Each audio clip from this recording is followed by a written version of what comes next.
Hey guys, so today what I want to do for you is I want to showcase one of our flavor port holiday meals. So what I'm going to prepare today is our peach cobbler.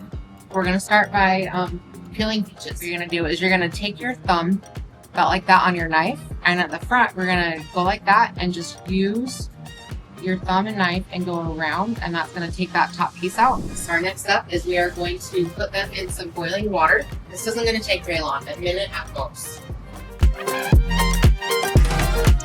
You can see how I pulled that out and that skin is really starting to peel off like that. Now is the perfect time. So we're going to put them in our ice bath.